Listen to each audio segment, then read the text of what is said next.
how does it make us feel? How do you feel after you've helped someone? It feels good, right? Helping others, and I'm going to use the word reinforcing, helping others is reinforcing because I want to help again.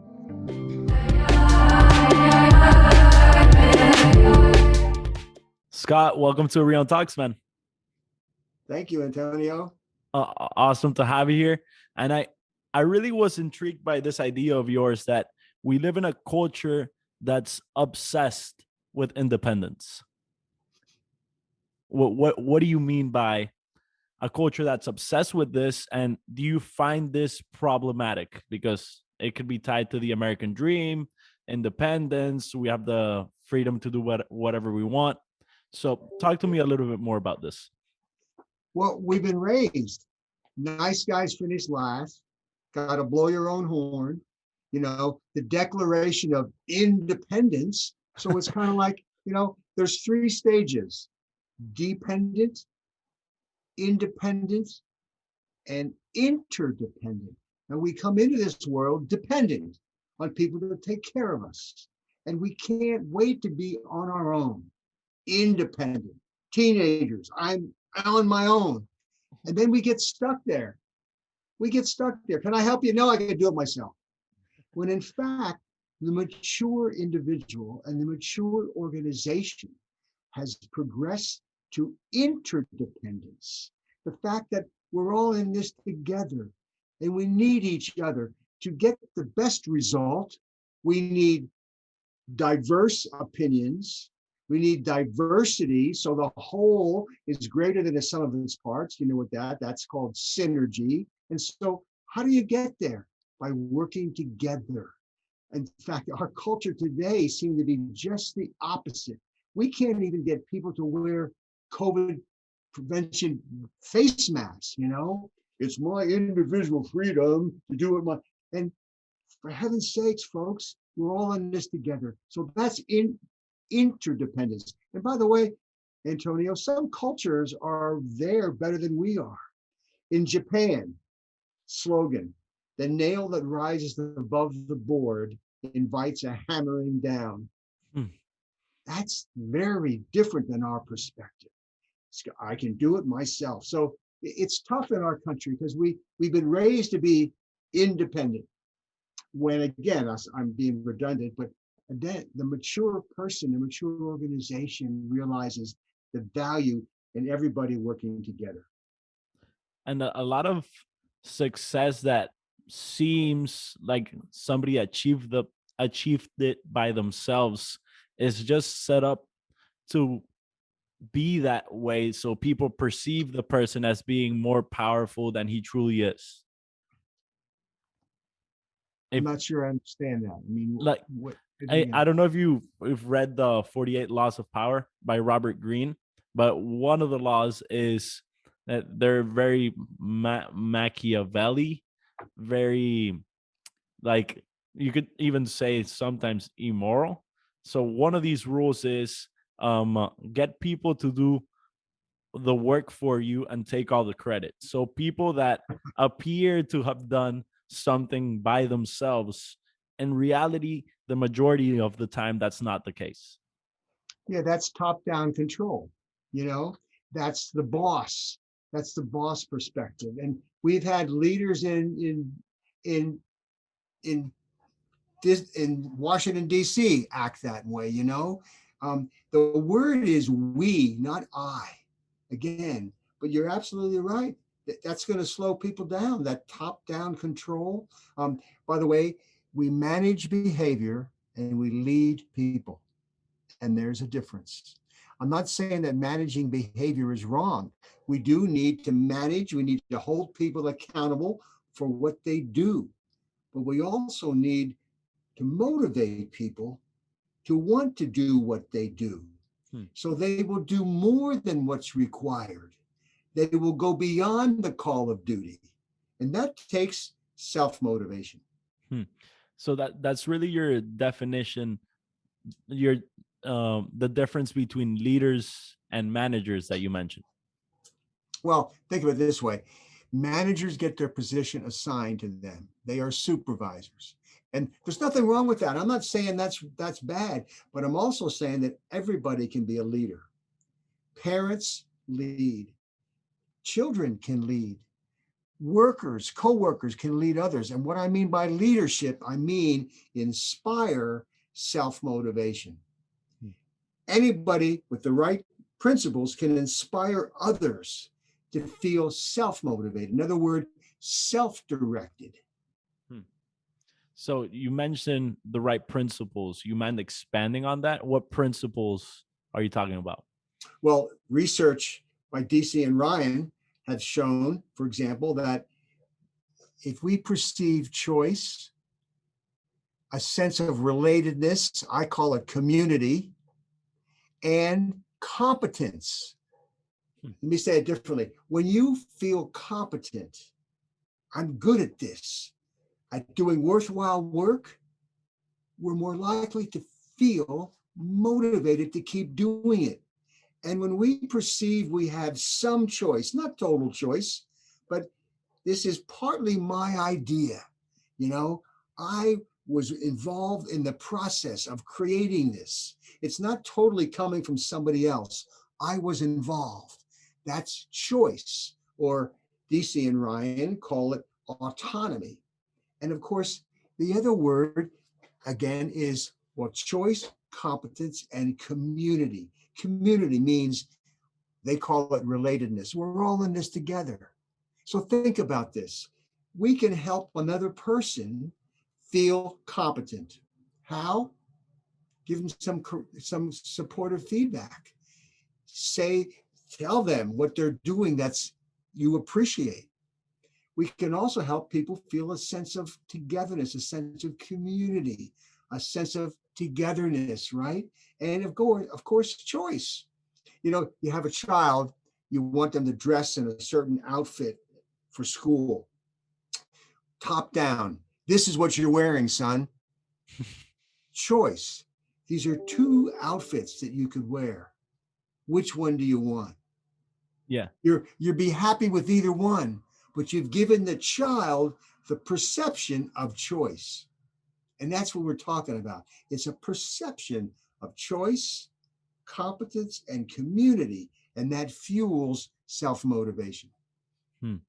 And sometimes it could even be the illusion of choice. Oh, you have these two options that I predetermined, basically. Absolutely, man. In fact, some of us would say, I'm a behavioral scientist, and I would say that we really have little choice. We're very much determined by environmental contingencies. We're controlled by consequences. However, we can still help people perceive the perception of choice. Here, do you have to go to class, or do you get to go to class? How do you talk? What's your mindset?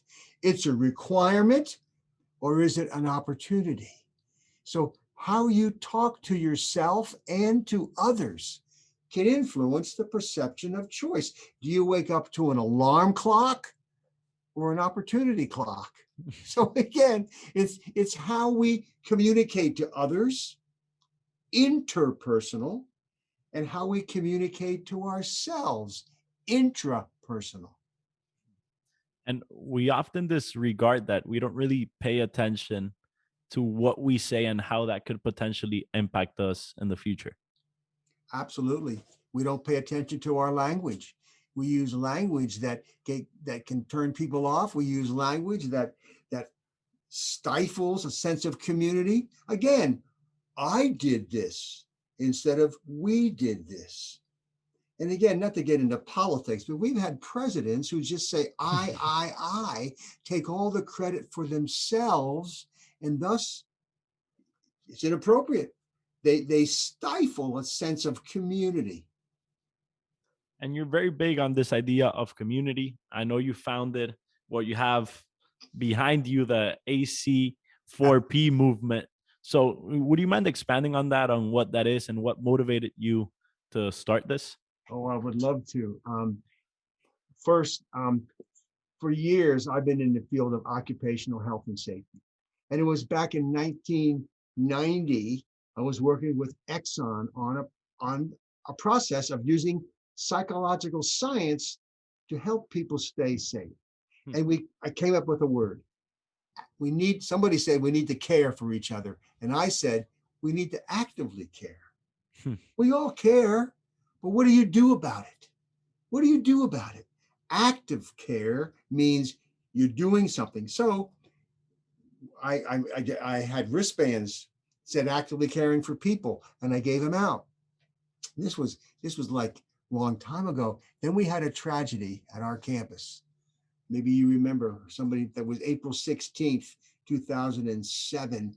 We had a student kill 32 other faculty and students and injure 17 others. And terrible time. But after that incident, that terrible tragedy, people were hugging each other. People were showing caring. I got emails all over the world saying, are you okay? So people were showing concern.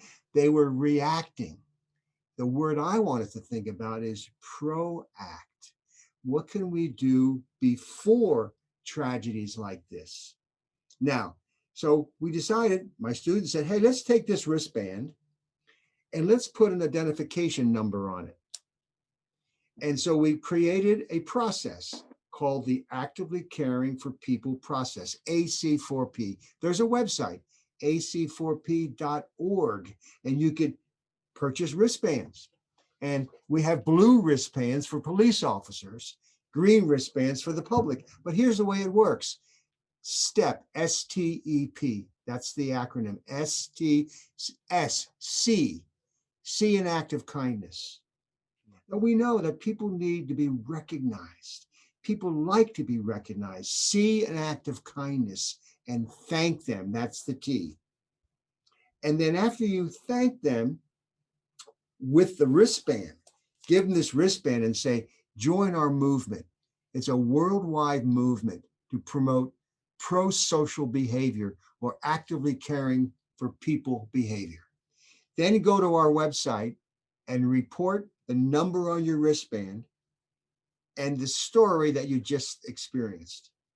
How did somebody help you? Why did somebody give you this wristband? What have you done to help another person? That's the E part, enter it. And along with the number, there are over 10,000 stories at that website right now. So now we're passing positive gossip. We're passing actively caring behaviors. And boy, doesn't the social media need some positive stuff now? And then, of course, what's the P of STEP? Pass it on.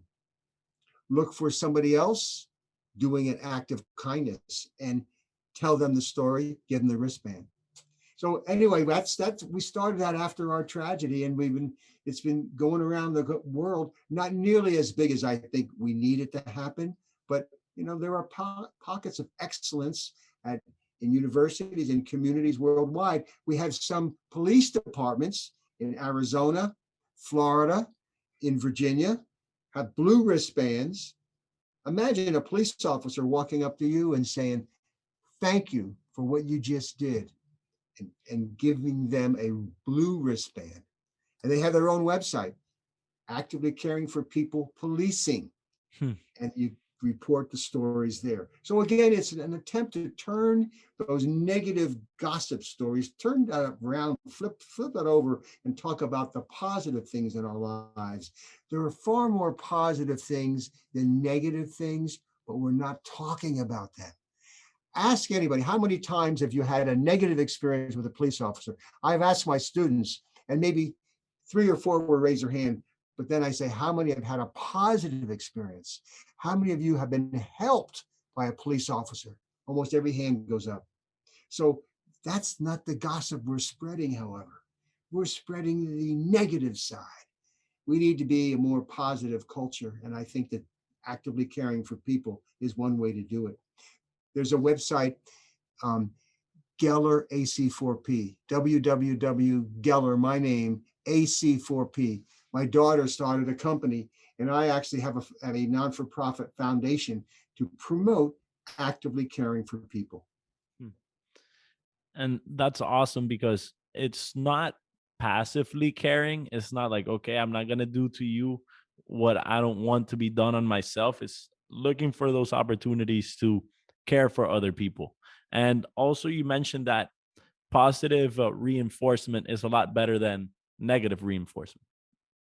Yes. Now, technically, I don't use the word reinforcement Okay. because, as you might know, reinforcement means it worked.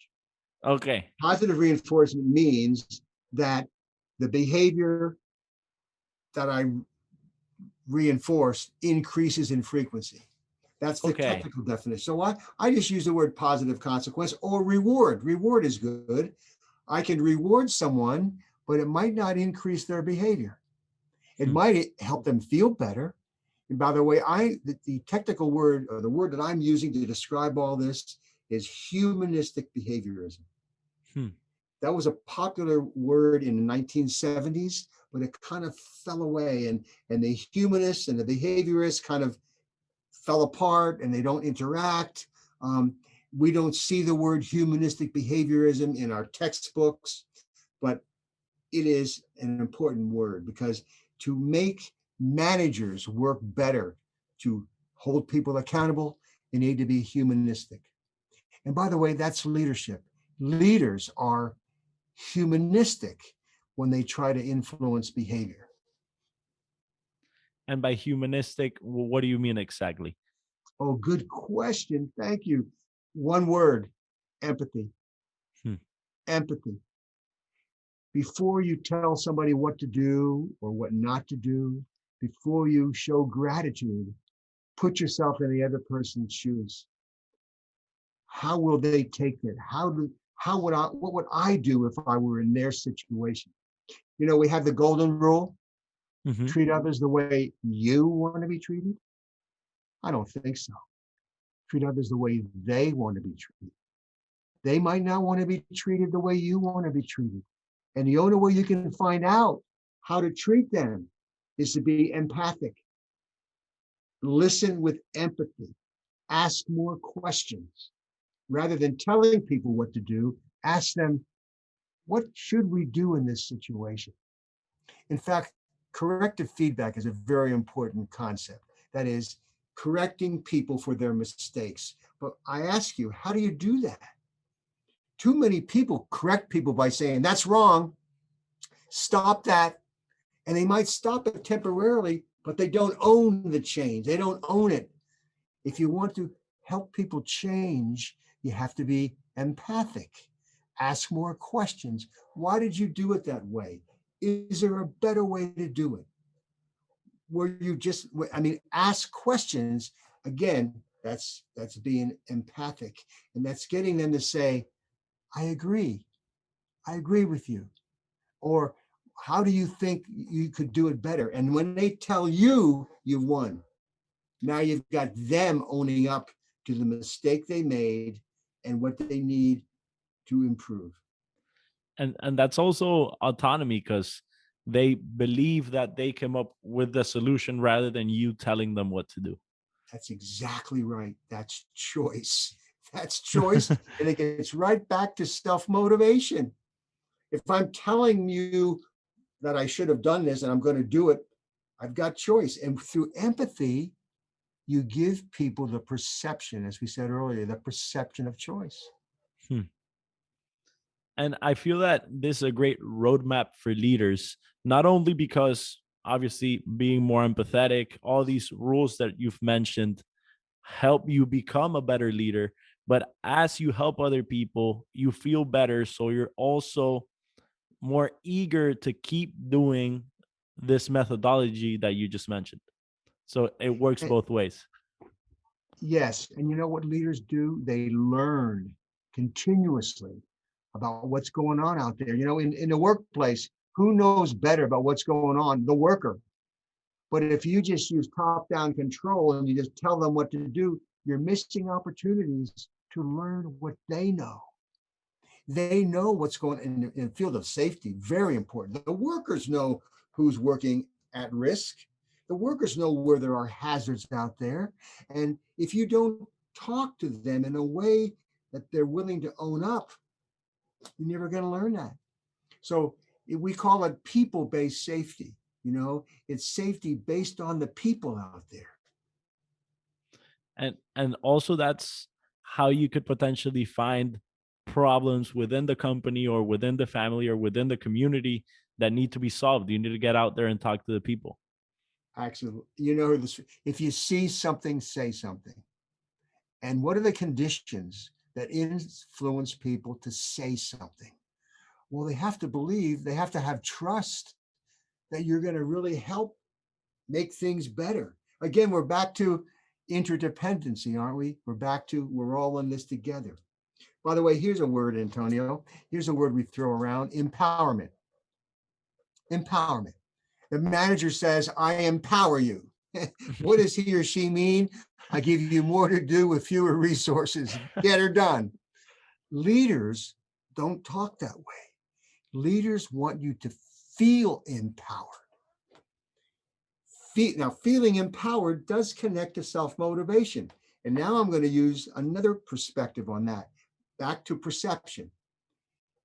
You ask 3 questions. If you want your child, your coworker, your friend to feel yourself to feel empowered, ask yourself 3 questions. 1 question: can I do it?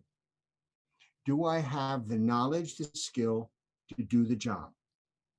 There are some situations where you tell people to do something and they don't have that.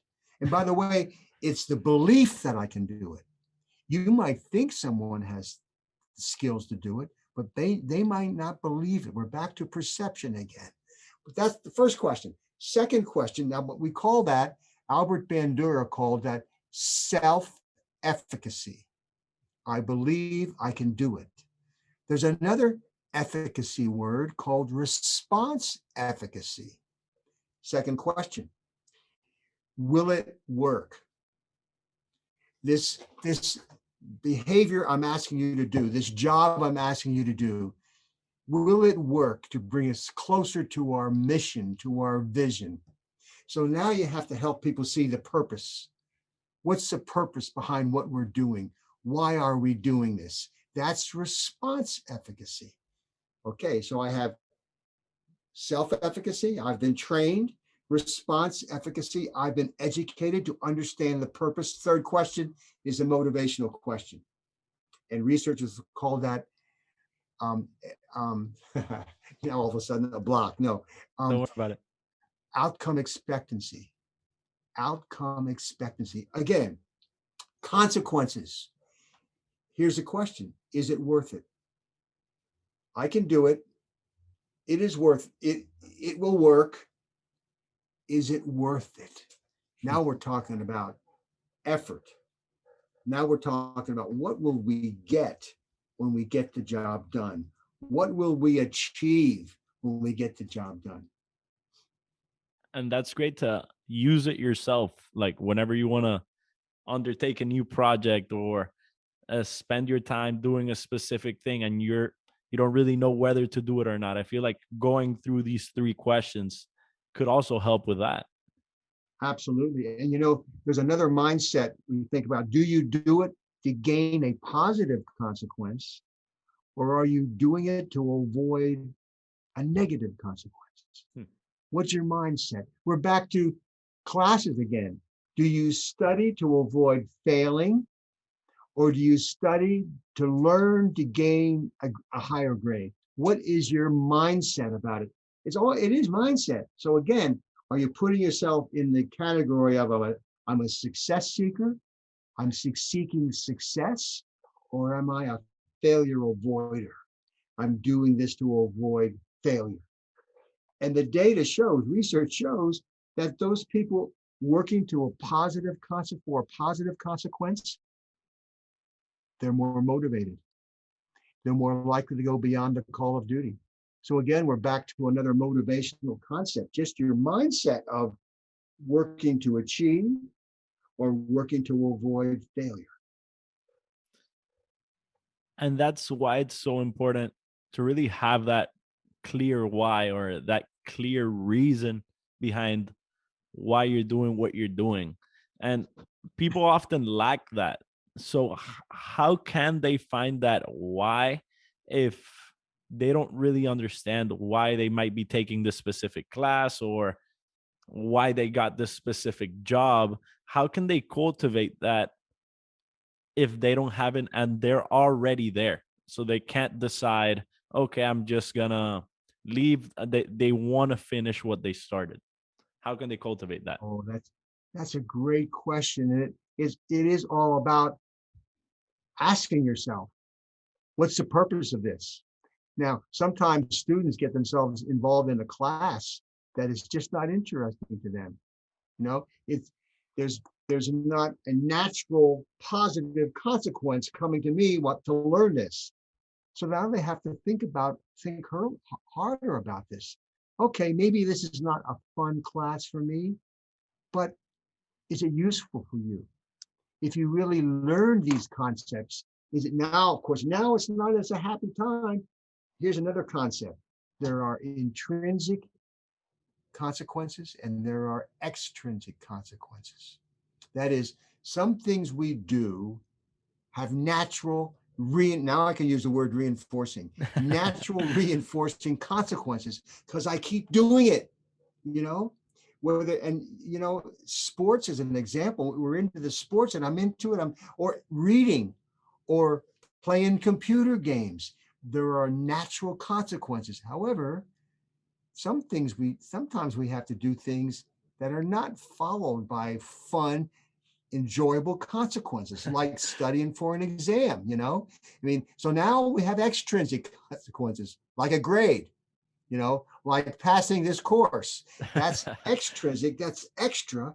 And sometimes we have to work on that. We have to say, okay, this is not intrinsically reinforcing for me. However, I need to do this to get to the next step because I want a job someday that's intrinsically reinforcing. In fact, I might say that I've been at this university as a faculty teacher and researcher for 51 years. And I tell my students, they say, when are you going to retire, Geller? What's the deal? What keeps you going? And I tell them, I give some presentations at graduation and stuff. I say, I wish for all students that they find a job that they don't want to leave. And again, it's about purpose. It's about intrinsic consequences. It's about being successful on what you're doing and believing that what you're doing is worthwhile work. Now, you have that vision. What might that job be for you? And sometimes you have to put up with some not so much some fun stuff to get there. But that's your rationale. That's what makes it worth doing. And that's again, do you feel empowered? Can you do it? Will it work? I mean, will this class, will doing well in this class, will this work to get me closer to a fun profession someday? Surely. And then is it worth it? All this work I'm doing, is it worth it? Sometimes you have to talk yourself into that. Sometimes you really do. So when did you find your purpose? Was it something that as soon as you started your job 50 years ago you knew, or how did you find it? That is so brilliant, man. And I want people to see, I did not find it, man. I didn't know. You got to be open. Got to be open. My dad was a doctor and I was in pre-med. I was certainly going to be a doctor. You have to kind of, as you go, in fact, as you do something, do something well as you go, and who knows where you're going to end up. In fact, I did my master's degree and my Ph.D. in cognitive psychology, but I'm now in behavioral psychology. So I did a complete turnaround. So I'm suggesting that be open. What kept me going way back when I was a young kid, people say, so what are you going to do, Scott, when you grow up? And I said, I don't know, but I want to make a difference. Well, if you're going to make a difference, you better get an education. So now I'm in college getting an education. What are you going to do, Geller, when you grow up? I don't know, but I want to make a difference. Well, you better go to graduate school. I mean, but that purpose, make a difference. Now, for all of us, making a difference is very different, but at least you talk yourself into believing that what I plan on doing will make a difference in other people's lives, perhaps.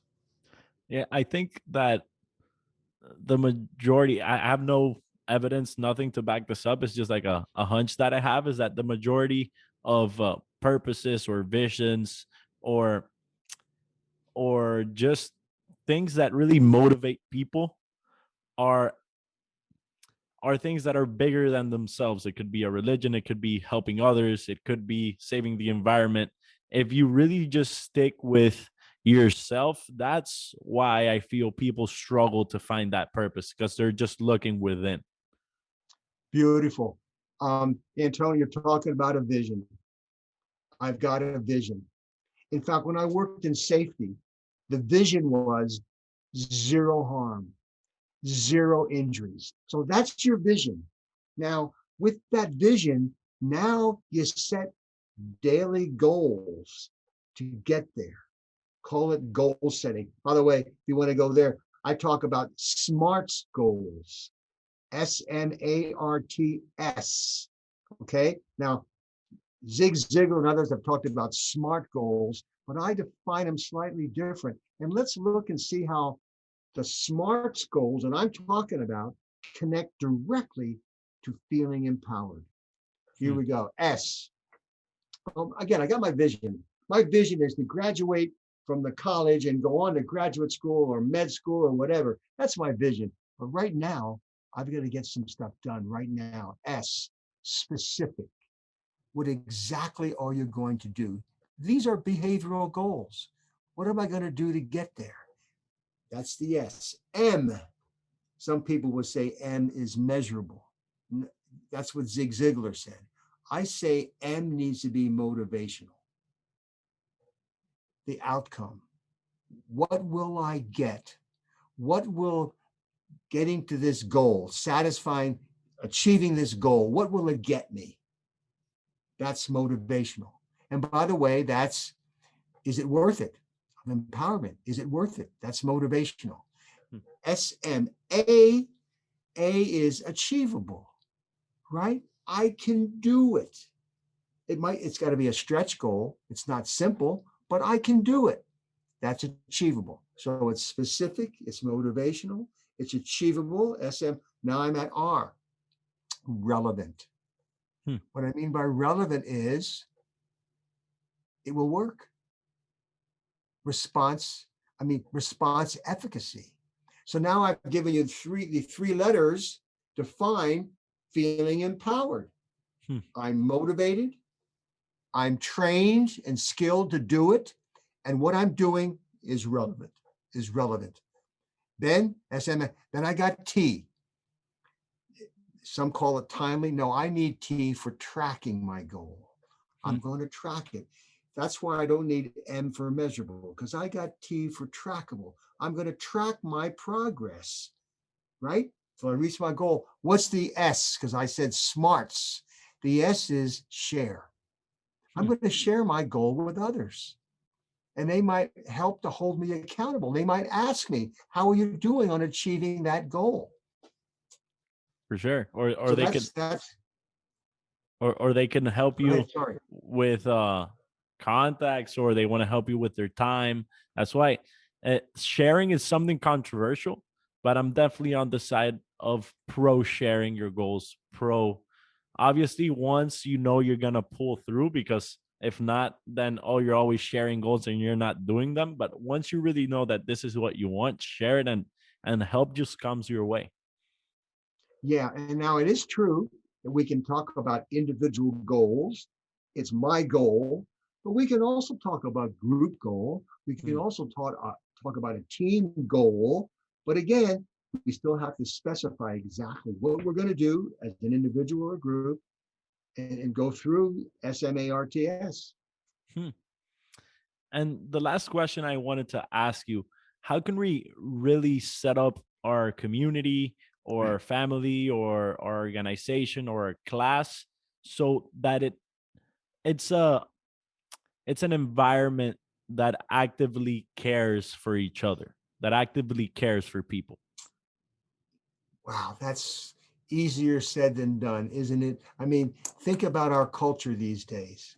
I mean, we have too much greed, too much violence, too much too much shootings. I mean, we have stuff going on in our world. Too much politics. We make excuses for basic things we ought to be doing. You're absolutely and we're independent rather than interdependent. And so, yeah, there's so much that needs to be changed. So, but don't give up. There might be some small things we can do. Let me make another point that relates to what we're talking about. Some of your listeners have heard about, you remember Maslow's hierarchy of needs? Yeah. Yeah, Abraham Maslow. He was a humanist. And he said you satisfy our physiological needs, then safety and secure. Then you're climbing that ladder and you get to your social needs. And then you got self-esteem, meaning you feel worthwhile. And then what's at the top?